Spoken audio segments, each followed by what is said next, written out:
Right now, I am cleaning the Garn. I run a tube cleaner on the, cleans the ends of them out.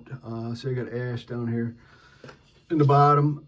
I got to scrape out. That is kind of like a steel, like a wool insert. There's two of them in there, and there's one in the back too.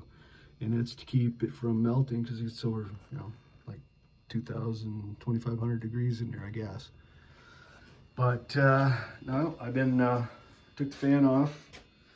Been cleaning this tube out right here, the big one. It goes back across. I don't know if you can see in there, but I have pushed the material, pulled the material down this way as far as I can. Now I got to push the rest of it out the other way.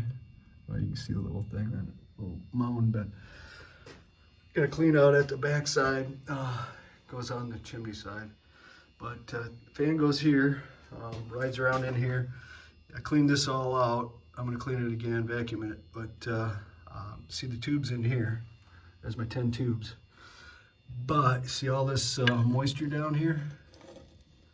All this, this wet creosote that's from the stove smoldering and green wood. You want to have super dry wood. I don't have the facility to keep it dry right now.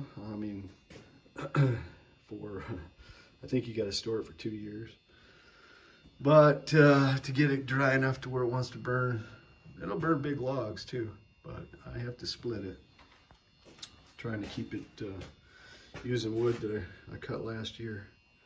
But here, I'll keep you posted on what I'm doing. So, I got a tube cleaner right here. It's a good way. And I got it out of the scrap. Previous place I worked, and I bought a tube. The snake that goes on the end, I think it's 20 foot, goes in here. But and I bought the knife for the end, which I lost a blade on the knife, so I got some cobalt balls, and I've been running them in there, and I wore the cable off of a couple of them. I'll show you that. But yeah, and so, but the wire seems to work good. And you got to have these tubes.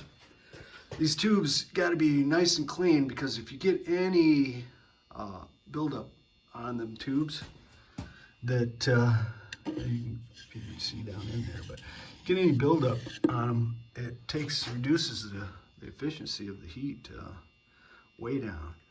So I try to, you got to keep it dry. You got to, keep on this stove. I usually do it twice a year in the winter, depending on how wet my wood is and how long. If if it times out too, if it times out and it smolders, there's your timer. And the little light, this thing down here, that's my water level indicator. So if it gets low on water, the light comes on and it shuts the blower off. So then it smolders. I guess there's no way of getting around that. So, but it tells me when the water, then I add water to the system. But it holds like 3,600 gallons, I guess. The spec sheet and all that is right here for it. And but I'll keep you posted on my progress, how I'm doing, and when I'm doing something different. All right.